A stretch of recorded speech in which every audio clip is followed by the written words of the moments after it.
Welcome to In Such a Time, conversations on Jewish life, leadership, and meaning. Each week, Rabbis Jonathan Jaffe and Leora Landi explore the moments, questions, and ideas that shape who we are and who we aspire to be. And now, for this week's conversation. Welcome back to In Such a Time. I'm Rabbi Jaffe alongside Rabbi Landi, and today we're going to be talking about should we continue to organize American Jewish life by denomination, or are there other factors at play which are being given priority and then should be serviced with priority by Jewish institutions such as our own? So what do you think about that, just to start off here, and a little bit about the history of how did we get to where we are? So really good to be here on episode 15. That feels monumentous. We are so used to identifying ourselves as what stream of Judaism are you? What movement of Judaism are you? Sometimes I don't even think that people necessarily have a sense of like what is at the core of what their movements mean. I think people know that reform might mean, they might interpret as meaning light, and conservative a little bit less light, and orthodox to be orthodox. But the foundation of movements actually came in the 1800s in Germany, which I'm just sharing with everyone so that we have a sense of where we're at in terms of why we're even having this conversation. After the emancipation of the ghettos in Germany, all of a sudden Jews had this opportunity. They didn't have to be amongst Jews. And so some decided that they were going to go out and go through the Haskalah and to become educated and enlightened. And they all of a sudden had all this outside information that they were trying to process and figure out how it was in relationship with their Judaism. And so the Reform movement came as a response to that. It started by Abraham Geiger, who decided that the Jewish tradition doesn't need to be necessarily held down or nailed down to halakha, to Jewish law. It can be in conversation with it, but we are able to make our own decisions as Reform Jews. The conservative movement said, no, well, we want to live in the modern era, but we also still want to have a conversation with halakha, with Jewish law, but hold on to Jewish principles and have that conversation within the context of Jewish law. Modern Orthodoxy said we want to put our Judaism really ahead of our other identities, but we still want to be modern. And so it was a more stringent view of that. And the ultra-Orthodox view is that nothing can ever be changed. Whatever has been true to this point stays in this point. So that is where we get movements. As somebody who has grown up in several movements, I've come to the realization that I don't always feel so comfortable identifying as part of a movement. They were very formative in my experience as a Jew, how I prayed, where I went to synagogue, who I socialized with. And it was also very informative in my sense of Zionism and how I ended up eventually being in Israel.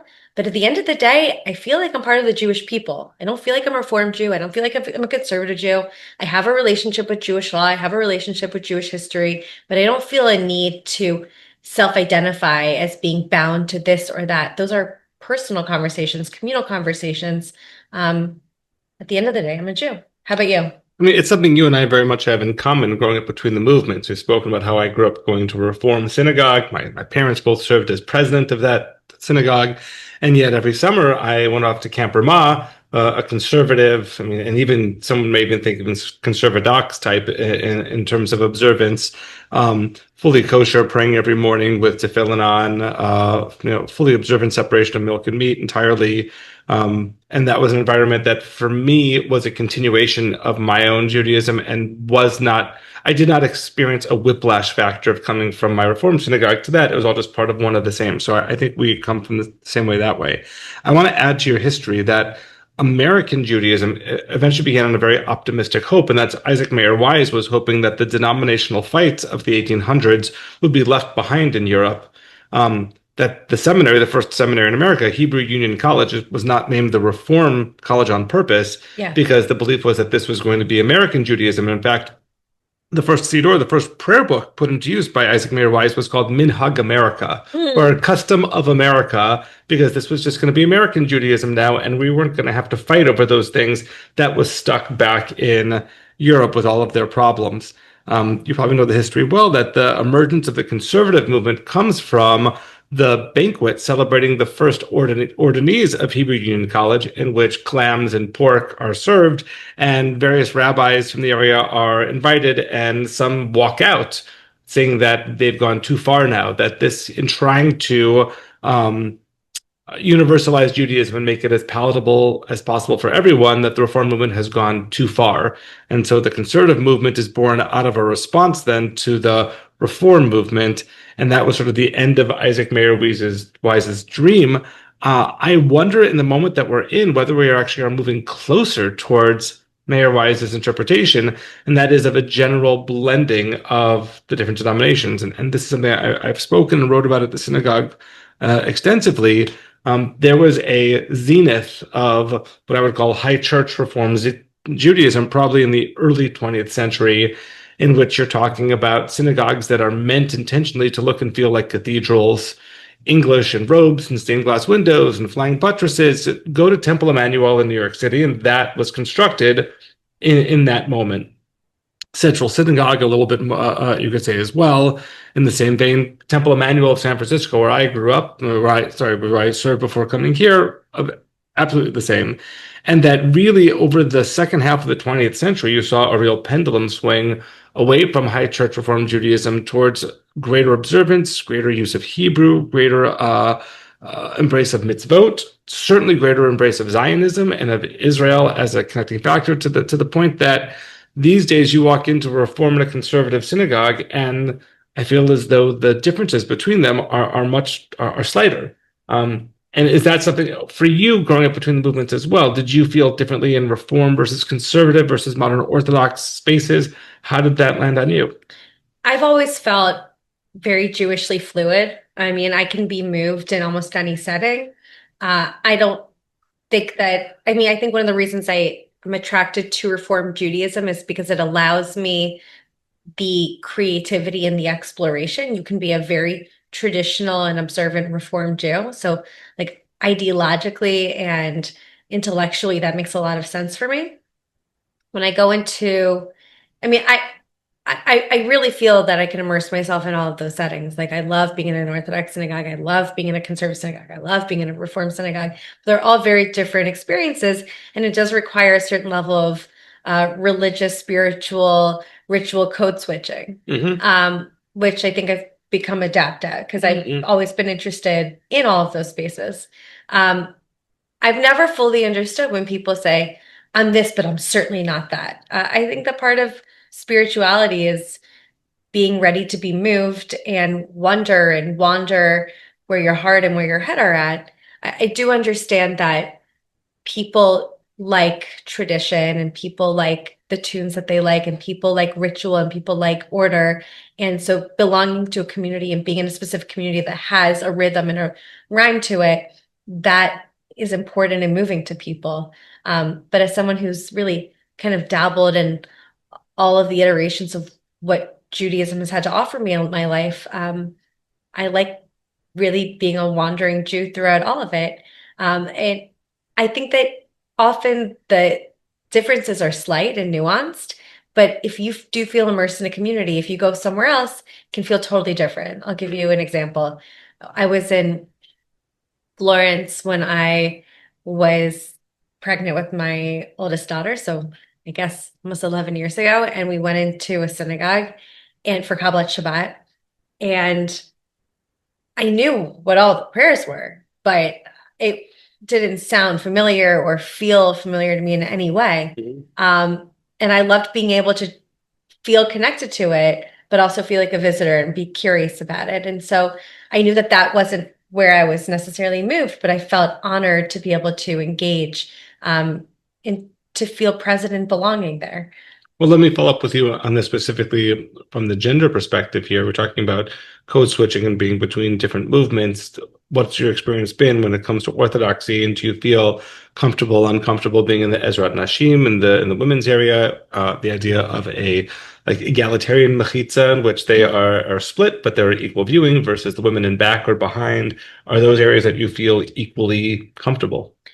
I think it depends what I'm there for. If I'm there to seek community, then I feel comfortable in a place where women are treated equally. I certainly feel okay in communities where there's an equal mechitza and women are given as much of a role as they can give, as they can be given. Sometimes it bothers me that they can't just say, okay, no, women can do whatever. But I understand that halachic communities or halacha from a certain perspective are trying to figure out how to navigate uh, the modern world, egalitarianism, and Jewish law.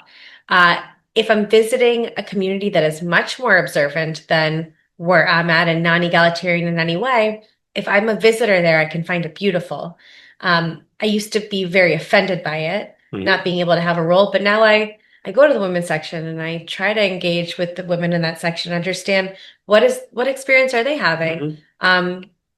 When I lived in Israel, almost all of the synagogues in my neighborhood, and there were many, were Orthodox. And at first, I wouldn't step foot in them.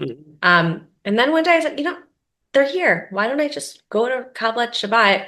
And so I went up to the women's section. It was totally bizarre. I thought it was beautiful. I said, that's not the community that I want to be in long term, but I'm so happy that I had that experience. I mean, you're just more enriched and nourished the more that you explore. And also it helps you identify what's important to you. So again, I'm a feminist, I'm egalitarian, I'm a rabbi, not a female rabbi, as we established last week. But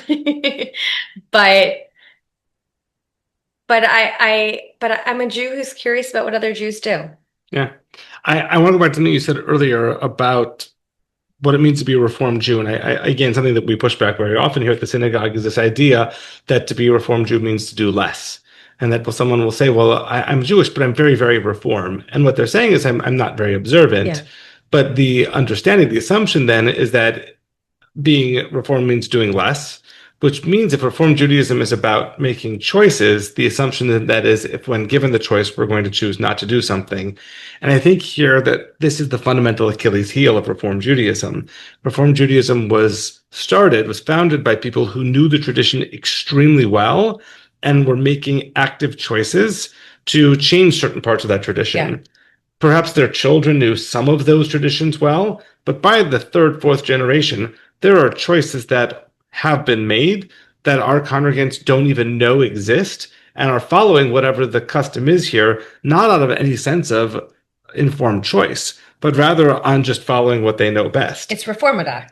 It becomes reformodox of not questioning that way or even knowing that there is a question in the first place. Yeah. And I find that that's to be a frustrating wall to come up against, and that I very often try to teach our congregants here about the choices that unknowingly have been made for them or that they are knowing, or just to know that they have a choice to do something differently than how they have been doing it. And that's okay. And that doesn't make them less Reformed Jewish. That makes them more Reformed to be acting upon their autonomy to make these choices for themselves, to understand the rules of kashrut, and then to make choices to say, these are things that I'm going to do to limit my overall eating habits because that makes me feel more Jewish. That's a very Reform thing to do. And I think that that's something many of our congregants don't fully understand. I want to also, when it comes to the idea of being fluid between the movements, I don't know if you had this experience, but for when I was at Hebrew Union College in Los Angeles, I found that me and my classmates, the Reform students, tended to go to conservative minions on Shabbat. The conservative students tended to go towards modern Orthodox minions on Shabbat. And even most of my professors at HUC went to conservative synagogue on Shabbat. There's a few of them very much of the old school. This is I'm talking Los Angeles here, who went to Leo Beck Temple or Temple Emmanuel Beverly Hills. But if you really wanted to see your professors, you would go to the library minyan at Bet Am, which is the big conservative synagogue in the Pico Robertson area. Is that the same for you? And when you aren't on the Bima here and you want to go to a synagogue experience, where do you go?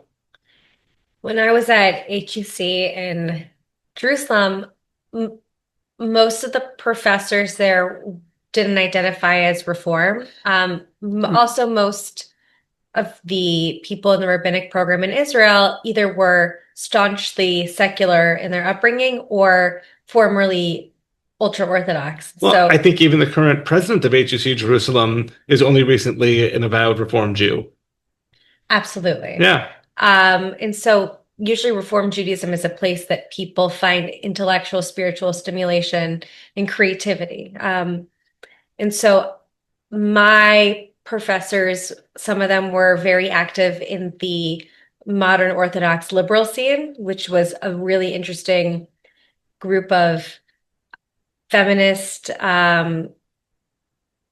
intellectuals who were trying to change the face of Judaism in Jerusalem. Like Sher Chadasha was started by several of my professors, which is an egalitarian Orthodox minyan. And so I loved that they were so open to being educators to Reform Jews because they were so confident in what they were, and also wanted an exchange of the heart, of the soul, of the mind. And so that was they really provided a space for me to be able to explore whatever I wanted to explore. I was usually one of the only students wearing tefillin. Because that was a choice that I made and that wasn't a choice that others made. And I loved that one of my professors, when I got new tefillin, he saw that it was wrapped, he saw that it was knotted the Sephardic way. And he goes, Leora, aren't you Ashkenazi? And I said, I am. He goes, okay, I'm going to teach you how to untie it and retie it. And let's take that time. And it was just about being Jewish and not, there was no judgment. It was just like for the love of education, for the love of students. So that was really beautiful. One of the things that I really love about Westchester is that there are so many Jewish options here. I live in White Plains, which is in a very specifically Jewish neighborhood. There's 5 synagogues in my neighborhood, and there I think are like 4 rogue minions. And when I'm not here at the synagogue, and I have the opportunity to go elsewhere, I wander. I like checking out the different options. I like seeing how my colleagues operate in their communities. I like praying out of different sidurim. I like going into worlds that make me feel fuller by getting to tap into them and also take a little bit from there and bring it here. So I just feel very lucky to be able to be in a lot of worlds at once. It really makes me feel, it really nourishes my Jewish neshama. How about you? Yeah, I'd say I do not have the benefit of living in White Plains. We're not that far away, but White Plains is so beautiful in its diversity of Jewish expressions and of really healthy, well-functioning synagogues. Like there are many very vibrant communities there that get along very well. And something I really value about Westchester as well overall is that we have an amazing sense of collegiality between the different synagogues and rabbis here, something that I've not experienced anywhere else that I've been, the level of connection and mutual respect that way. And that's quite lovely. When Yael and I want to go somewhere, I'd say our number one choice is to go to Romamu in the city, which you could say is like sort of a modern egalitarian minyan, but there's music being played at it, so it's not conservative. Yeah. So, but it's not following the laws of Shabbat in terms of playing instruments on Shabbat, but it's a full service, and it's what we like about it is the ruach, is that spirit, and there's tons of singing along, and it's very people are there in their jeans and their Birkenstocks, and people might get up and start dancing around the room at any point. And that's something I struggle with often within the reform environment, is sort of the formality and the, starts here, ends there, everyone sits, everyone stands. And I think both of us sort of gravitate towards those informal environments in which if the spirit moves you, you follow it. And something I miss. But I want to shift in talking about Rome because it brings up the next point. I want to talk about, are our synagogues these days being organized less? Is our Jewish life organized less by a denomination? And our politics, and specifically politics around Israel, becoming the guiding factor. And I've written to the synagogue recently. The other day, I came upon one of these AI generated memes on social media. I'm sure you see these as well. And it's trying to rank different synagogues in Manhattan. This one, and had an X and a Y axis. And the X axis was singles versus family, and the Y axis was anti-Israel versus pro-Israel. Wow. And it was trying to tell you, like, if you want to go to a family-oriented pro-Israel synagogue, this is where to go. It on the axis, it did not say Reform, Conservative, or Orthodox. It was singles, families, and it was where their stance, how outward are they in their defense of Israel and their being outspoken in Zionism. We've seen this here in the recent elections. We've seen, certain synagogues, whether it is Rabbi Cosgrove at Park Avenue Synagogue, Rabbi Hirsch at Stephen Wise Free Synagogue, which, by the way, on this AI generated thing was low on the Zionism scale, which is completely incorrect, which I knew. Guys, all fake. Okay, go ahead. Well, Stephen Wise Free Synagogue originated out of the ethical movement and was a rejection of that, but had an overlap. And so they perhaps had dug up some old articles on that and such. But the point being that I think we all have friends within Manhattan and beyond who are making their choices more and more about how they practice Jewishly, less upon the denomination and more upon the political configuration of that community. And I'm worried about some of the ramifications of that as well. Just I'm as happy as I am to see the blending of Jewish life between denominations. I'm worried that synagogues and Jewish life overall are becoming just another thing that plagued and overwhelmed by partisan politics in America. And memes like this, which are prevalent online, I don't know if I'm the only one, maybe someone's listening to this, has seen this as well. I saw that thing and it made me really worried for where we're going. See, I don't know. I don't know if I'm worried. I think that sometimes it's like we've gone one way, now we're kind of swinging back. Like the pendulum is going back to where we started. Yeah. Judaism was always inherently Zionist. It was always about the connection to the land and like truly about the connection to land. It's a covenant in which the culmination of that covenant is our relationship with the land, and our relationship with God is about our relationship with the land. And does the land accept us? Does the land throw us away? And so I know that this was all before the current state of Israel ever existed. But now that Israel, the miracle that it is, exists, and we all have feelings and a lot of politics connected to our Zionism, I think that Judaism is now having to have a real conversation, not just like a theoretical, fantastical conversation about do we put Zionism at the core of our prayer and the core of our Judaism, like from an ideological standpoint and like forward-thinking standpoint, but how do we do that in this time? Like we're having to actually revisit what our very religion is, our very peoplehood is about, with Israel existing, with Israel being in our life. I think it's very exciting to have a conversation about this place that we dreamt about having. I mean, it's such a privilege to be in this debate and to say, oh my goodness, we hoped and we dreamed and we prayed and we made it happen. And now we get to bring it back to the forefront of what Judaism is about. And I understand what you're saying is that is this going to divide our community? Is this going to hold us together? I think that this was a conversation that needed to happen. And now we have so much skin in the game that I'm excited by it. I'm excited by where this is going to take us. And I think it is going to redefine what the boundaries and what the borders of Judaism are for us. There's certainly camps. Are you in? Are you out? I mean, I met somebody this week that said to me, I quit my synagogue in the Westchester area. I quit my synagogue and moved to an Orthodox one, to a Chabad, because my synagogue wasn't Zionist enough and Chabad was unapologetically Zionist. And so I think that people are polarizing themselves. Are you with me? Are you against me? But I think that there's a lot more interesting conversation to have between those two places. On one hand, I admire the optimism. I mean, almost like a neo Isaac Mayer Wise, that this is just like the newest iteration. It makes the job of rabbis and synagogues difficult.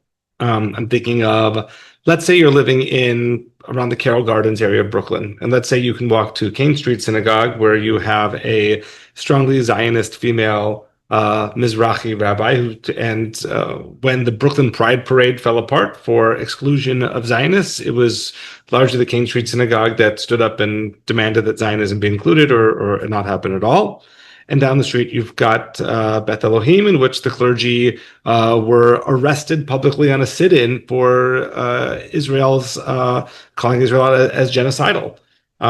Where do you go to those two? And I think in my moments of decision, would I feel comfortable personally going to a synagogue where the rabbi on the pulpit speaks about Israel and uses the genocide libel? That way, that would be for me probably a deal breaker as well. I think about in the city that there are sort of that Rabbi Buchdahl and Rabbi Cosgrove are being held up against one another, and this is being done in a very divisive way. And a lot of this online is saying, here's an example of pro-Israel advocacy and versus kicking things under the carpet and shirking that responsibility. Others are saying no, that what Central Synagogue is doing is right, is this that we can't make politics the focal point, and that we should be avoiding any stances that are going to alienate significant portions of our congregation. I think that this is a minefield for congregations, it's a minefield for rabbis. It's something that that I think about a lot. And trying to maintain and uphold a congregation that is open and inviting to all, inclusive to all, and yet is very clear in its support of Zionism, Zionism being the Jewish people's right to live in their ancestral homeland with self-determination, and not meaning that there needs to be agreement on every policy that is practiced by that government, much as to be a good American doesn't mean to agree with every policy of our own government. That's a very tough line to tell these days. And I feel as though in an era in which our congregants don't really understand Reform Judaism, don't really know what it is, don't know the choices that are being made for them or not, they know politics. Our congregants are spending much more time thinking, reading, debating politics than they are theology and mitzvot. And that it is a much more easily approachable and sort of a knowable thing to do. And it becomes the action item for how I demonstrate my affinity, my connection to my part of the Jewish community, to which holds claim on me. And that's worrisome to me. I understand where you're coming from, or I think I understand where you're coming from. I mean, you and I have a relationship, and I see how you tick and react in the world based on the how this is played out on a bigger level. Mm-hmm. I mean, I know that really sits at the core of a lot of your leadership right now. I am not as immersed, perturbed by the divisions. I mean, I very much welcome debate. I think that there are some rabbis who are being thrown under the bus and being accused of being anti-Zionist when they're not anti-Zionist, when they're critical of Israel, and being critical of Israel is sometimes misconstrued as anti-Zionism. I often feel uncomfortable in the Jewish community saying, are you with me? Are you against me? I do think that the core of everything, you have to say unequivocally, Israel is at the core of our love, of our beliefs, of what keeps us safe, what we're trying to protect. But it is not the only guiding principle in what our tradition is and in what it means to be a Jew. And feeding into that, and I don't know if we're feeding into that, or if it just exists and we have to meet the moment. But feeding into that makes me kind of uncomfortable. Someone said to me, would you allow an anti-Zionist in your community? And I thought for a second, well, I don't like that they're anti-Zionist. I think that that's really quite disturbing. And also, what is anti-Zionism? There's a lot of definitions of what an anti-Zionist is. Do you think that Israel doesn't need to be primarily Jewish? Do you think Israel needs to be wiped off the map? Do you think Israel has undemocratic parts of it? I mean, what does anti-Zionist mean? But I said, I want to this goes back to a bigger conversation we've had. I want to be in conversation with all of those people. Mhm. I don't want to kick people out of my sphere and put them into my periphery, just because I don't agree with them. And so even though Judaism, I mean, Israel's at the core of my Judaism in every which way. I don't want to. I feel so uncomfortable in many ways telling people you're with me or you're against me and playing a part of that game. And this is probably like this is on record right now, and I might change my mind on this, but it feels counterintuitive to what we're trying to do as Jews. Like being Jewish for me is about being part of a people. And saying that we have certain core values. And for me, again, Israel is part of those core values. But I don't want to kick someone out who is challenged by those core values. I want to be in conversation with them and say, we've always had something that's much bigger than this one. I'm hearing myself, and I'm challenging myself in my own head right now. Good. I don't have to. You don't have to. I like what you're saying though so far. No, I just Judaism is so much more than Israel. It's not just that. And it makes me uncomfortable to say you're with me or you're against me. All right, feedback. I agree with you. Pushback. I agree with you. I know we have anti-Zionist members of our synagogue. They are largely children, grandchildren of Yes. members, and I want them to walk in here and feel like that they have a home too. I think that there's two parts here. I think that we would agree here. I think on one hand is who do you allow to come to welcome into your community? But then at the same time, what do you project from your bima to the Right. congregation? So I'll give you an example of this one. A colleague of ours recently said that they had a family come to join their synagogue, and they wanted to put this is not here, but to make it very clear, we'd like you to we'd like to join your synagogue. We'd like our kid to be in your religious school. However, we want you to tell us in advance whenever there's going to be any Israel education. We don't want our child to be indoctrinated that way. And so we want to be able to choose, and we want to opt out of any Israel education or Zionist education when it comes to it. But we still want to be members and have our kids stand on your bima, become a bar bat mitzvah. And the response of the synagogue was, no, this is who we are. You can come as you are. We're going to accept you exactly for who you are, but you have to accept who we are as well. And this is how we do things. These are our bona fides. These are our values. And among our values is a connection to Israel. And we're not going to step away from those values just to cater to you. You don't have to agree with those values, but we don't have to change who we are to be more receptacle to you. And I completely agree with that. I think that we here at the synagogue are, I think, very clear in how we stand, even though we members of the clergy, we ourselves don't agree on everything politically, and that's a good thing. I hope not. Just kidding. If we were a clergy team where all four members of the clergy were in lockstep with one another, that would be very Stepford Wives-ish. That would be very Babelish. Right. Tower Babelish, no doubt. That would worry me a lot. And I think that we need to mirror the diversity of our congregation that way as well. But we have every right to, we have a banner outside of our office, outside of our synagogue. One says about our inclusivity and that we do not discriminate on any way, race, gender, of sexuality, etc. And then it says we stand with Israel. And that's a core value for us. That doesn't mean that we agree with every single thing that Israel does, but it means that deep in our hearts that we feel that there is a intrinsic connection between the Jewish people and the ancestral homeland and the people who live there, and that is unbroken. But there's no doubt, and I'm thinking about what you said and what I've said, and sometimes I process out loud internally all at once. It's good for us. We process along with our listeners. But there's no doubt that people are joining synagogues based on where they stand on Israel, and there's no doubt that some of our conclaves are becoming more islands. Yes. And I think that there is danger in that we are going to become so siloed into our own spaces that we won't be able to function together. I've always appreciated in our community that we're very diverse in opinion. And there's a love and appreciation for that. And when you're in a community where everybody thinks the same thing and you have to identify as this and not that, then you're setting yourself up not just to be, I think, more disconnected from life in general, but also less a part of what it means to be in the people of Israel. I agree, and I think that we are fortunate that we have a overlay of diversity, both spiritually and politically, at our synagogue, and I'll explain that.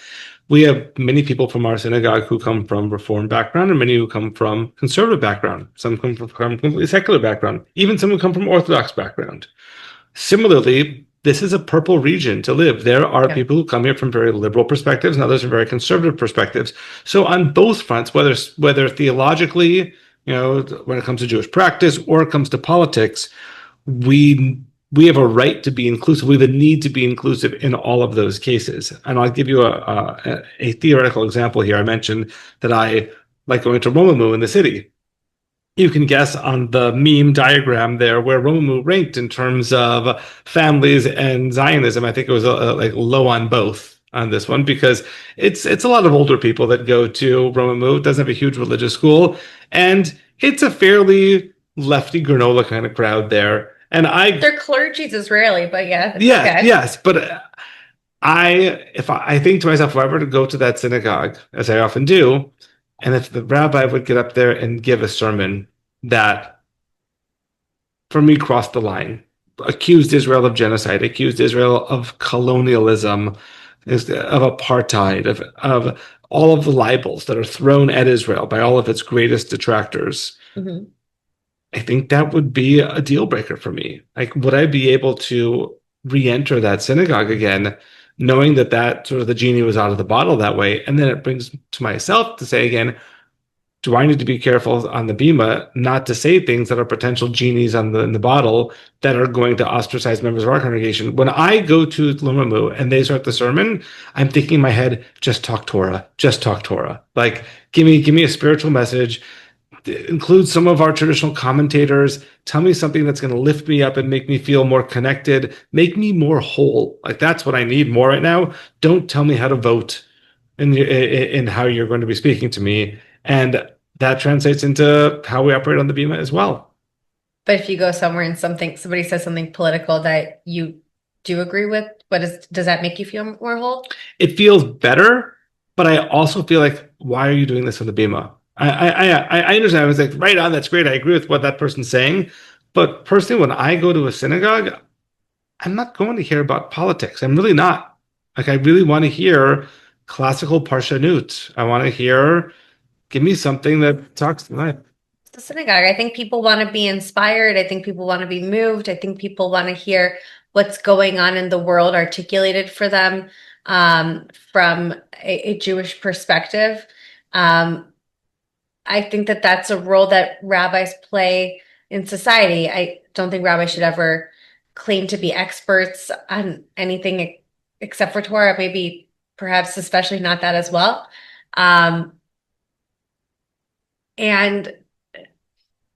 it's a weird line to toe, because you get up every week, you offer thoughts, and this moment, people are looking to hear, what are your thoughts on Israel? What's going on in the Middle East? What's going on in Israel? What's going on in Gaza? How do you understand that? How do you help us understand that? I mean, I think that the reason that people want to identify one way or the other is because people, I think, inherently want to be moved by something. And Zionism moves them, or anti-Zionism moves them, or Israel existing moves them, or the idea that Israel's doing wrong and needs to do better moves them. I mean, I don't know. What do you think? I think that we have the right responsibility to inform and provide education. I don't think that we necessarily have the role then to say, and therefore you should do X. I think that largely, and I assume very often that I have read, discussed more, had more time to do these things in my life as a rabbi, issues pertaining to Judaism and the Jewish community, than many of our congregants. And I think that very often, 2 years ago, I gave a high sermon about the fact that we need to stop talking about Judaism as a religion and how dangerous that is, and how much of a pigeonhole that creates for us, but rather Judaism as a people, and that is really much more who we are. That is a educational sermon that will then perhaps give our congregants the tools to think about, make decisions on their own. I'm there to take them up and to give them the ball on the 20-yard line. I'm not there to get them into the end zone. Their job is to make the ultimate choice. So I have very strong feelings on these things, and I certainly try to do my best to offer pros and cons and to speak to both sides of the issue. I think that very often things are not as simple as we often make them to be. We did a lot of education here. I did a lot of writing and speaking around the judicial reform in Israel, and to say that this issue is not so easy. And it's, when we look at it through an American lens, we often miss a lot of the nuances about the Israeli system that you may not be getting as an American. I'm not telling you how to vote on this or how even to feel about it. But I am saying, I think that as a rabbi, I have experience and information to bring to bear. I'm not going to do the final twist and then tell you what to do with that information. I understand that, and I think that my disposition is similar in the way that I understand my role. I don't think anyone should particularly listen to me about anything, but Disagree that we're having this podcast. um, no, but I understand what you're saying, and we have to be thoughtful of we have to be thoughtful about our roles, and we have to be thoughtful about how we create community. And do we create community out of fear? Do we create community out of a sense of duty? Do we create a community out of like out of awe for our tradition? I mean, I think that really what makes people tick today is this idea of impending and existing anti-Semitism. And what is our response as Jews to this anti-Semitism, which kind of makes me a little bit uncomfortable that the propeller for people and their Judaism is anti-Semitism, but that's a historical trend. That's always been what it is. In moments of anti-Semitism, people feel more Jewish, but the need to say, because of anti-Semitism, Israel needs to exist and be protected more than ever. Or because of anti-Semitism, we need to give up and agree with what the anti-Semites say. I think that there's so much more to be had in Judaism than those two places to go. I'm going to take us back a moment to where our initial conversation was about the idea of kind of lowering the boundaries between the movements. I, on the one hand, I think people really like belonging to something. And so when you say that you belong to a movement, it gives you structure, it gives you order, it gives you a set of beliefs. I'm a proud Zionist, or I'm a proud Reform Jew, I'm a proud conservative Jew, I'm proud this. But I think in a society where individualism is so much prioritized, people want to choose what works for them and to do that in every part of their life, but then to go into a synagogue that has very clear boundaries of what's in and what's out, that kind of feels a little less relevant. Whereas people dabble in so many different parts of their identity in all sorts of places. And so I really wonder what the next iteration of Judaism is. Is it going to be synagogues? Is it going to be Jewish organizations? Is it going to be movements? Is it going to be Zionism? Is it going to be prayer? A friend of mine said to me, which really resonates, that the people of Israel, the Jews, have gone through a few moments of the midbar in the desert. And in the wilderness is where we take form. When we're really not sure where we're going, that's the time that's most formative for us. And so I really think that we're in a midbar moment. And I'm so curious where we have so many things that are in total chaos and everything at our fingertips and also everything to lose. What's the net? What does Jewish life look like for our children and grandchildren and their children? So I'd love to end on this if we could, because I want to just build off what you said. I think that truly in this midbar liminal moment of transformation, and I think that at this moment in the midbar that we often see looking at the Torah, that the Aaron form of leadership works better in the midbar than the Moses form of leadership. Moses being, I'm going to stand on top of a rock here and I'm going to yell at you all and tell you all what to do. And We read that differently.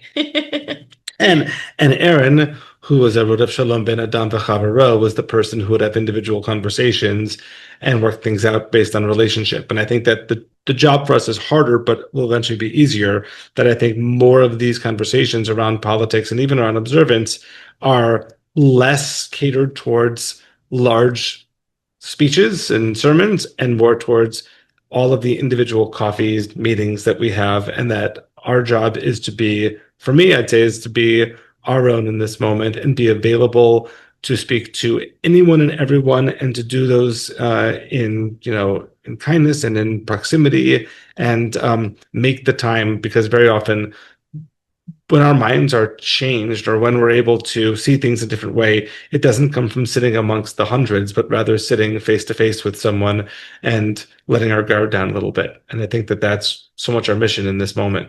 Yeah, connection is so expansive. And Yeah.